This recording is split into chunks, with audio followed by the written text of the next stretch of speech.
right, blessed full moon, everybody.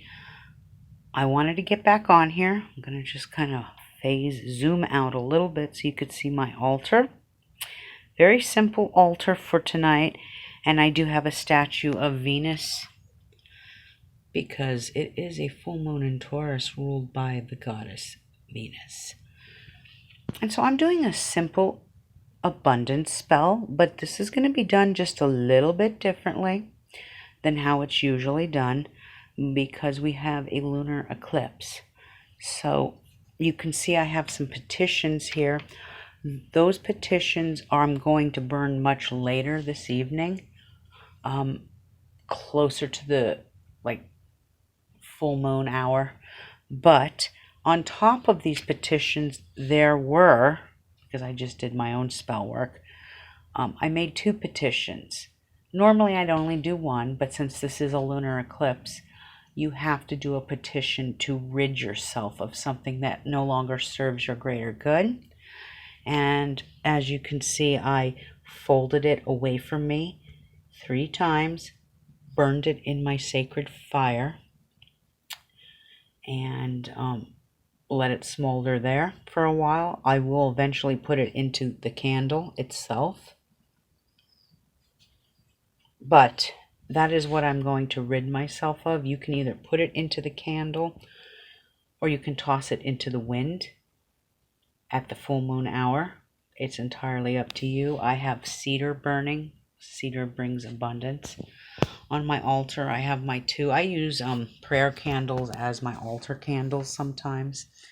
But I have an aventurine, which brings luck and prosperity.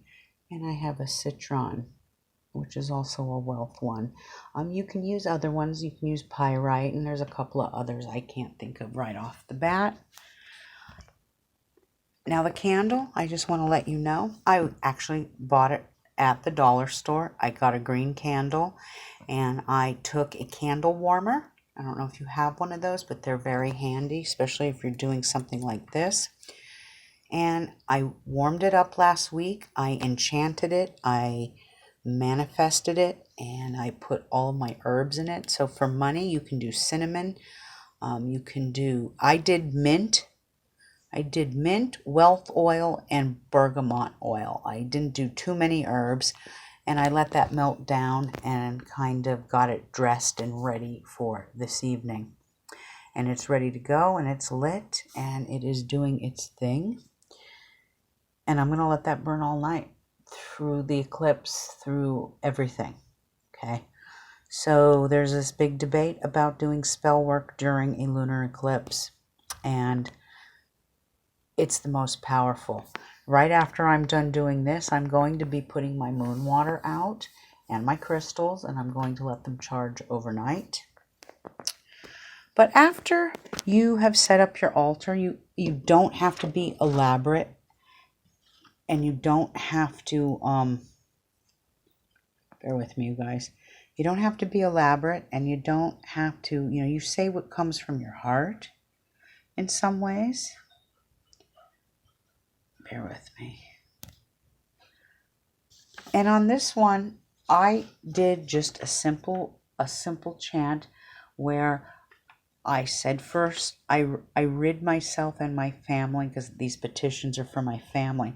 I rid myself and my family of things that no longer serve my greater good in this full moon Venus energy lunar eclipse. And I call upon the green of the earth, air, water, and fire. Bear with me, you guys. I can't see in the dark. May the moon's light attract wealth, the wealth and abundance that I desire. So mote it be. You could say something like that. Always perfect to make up your own. You do not have to use mine per se, but you can if you like. This is just a simple full moon spell for this eclipse. Chant something to rid yourself of, and manifest something to bring in. It's that simple. Happy magic making. God, I can't talk tonight, guys. Happy magic making, and enjoy that eclipse tonight. Get out there and see something absolutely amazing. Blessed be all. Ciao.